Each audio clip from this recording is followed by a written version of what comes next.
All right, let's jump right in. In pediatrics, some clues are so clear they practically scream the diagnosis at you. So today, we're decoding those critical patterns.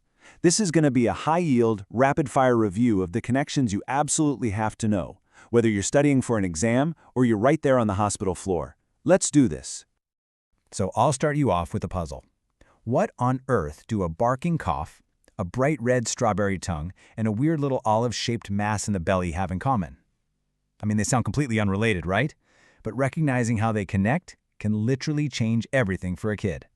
And the answer is, they are all classic can't-miss diagnostic clues. Think of them like breadcrumbs in a forest. One breadcrumb doesn't tell you much, but when you see a whole trail of them, well, then you've got a clear path to a diagnosis. Today, we're following that path.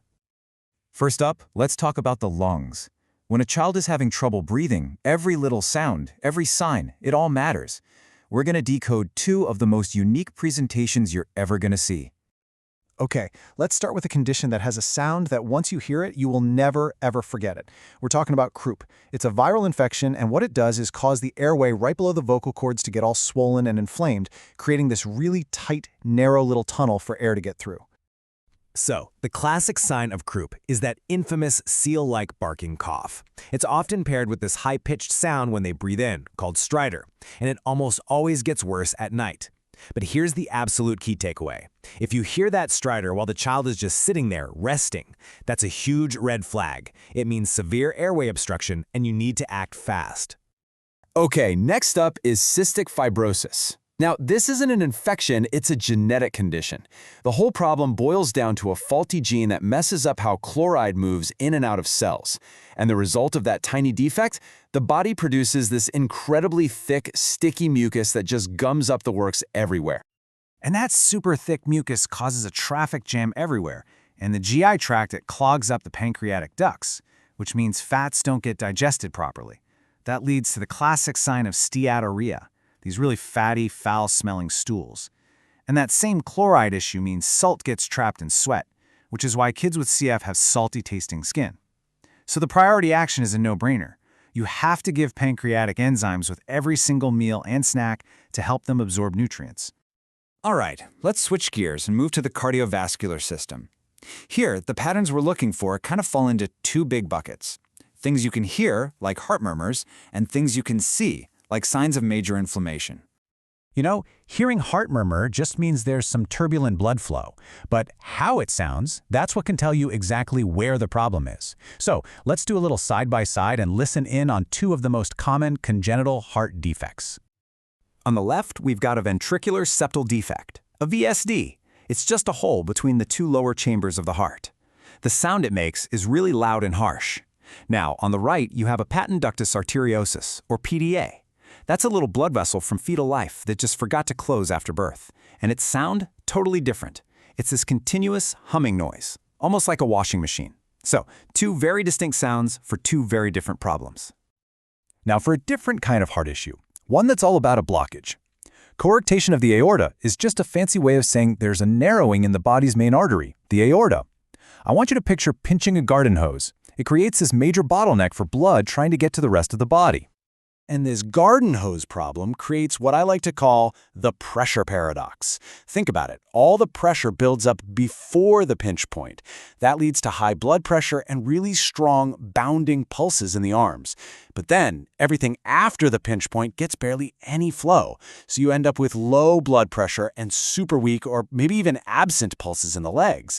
It's this perfect upper body versus lower body pattern. Okay, let's shift from structural problems to inflammation. I want you to burn this number into your brain, 5, just the number 5. Because a high fever that rages on for 5 or more days and just laughs at any fever-reducing medicine you throw at it, that is the absolute hallmark of Kawasaki disease.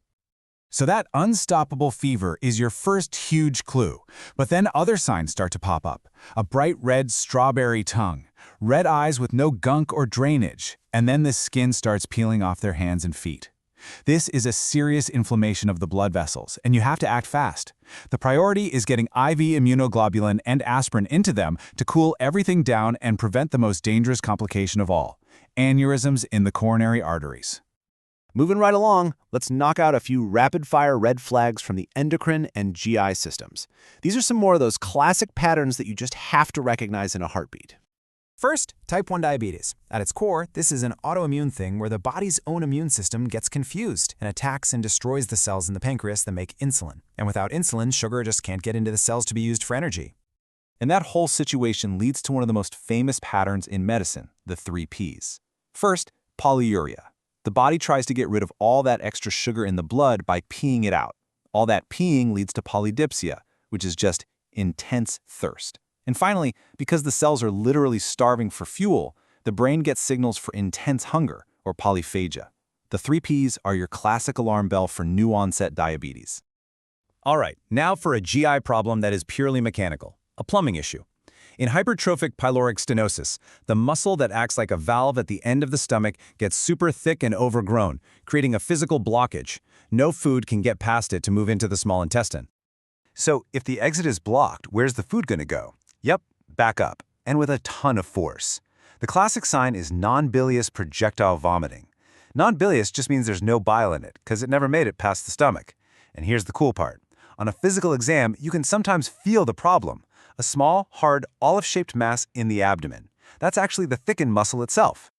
So we've jumped all over the body, from the lungs to the heart to the gut, and we've been spotting these key patterns along the way. Now let's pull it all together and focus on the single most important idea here.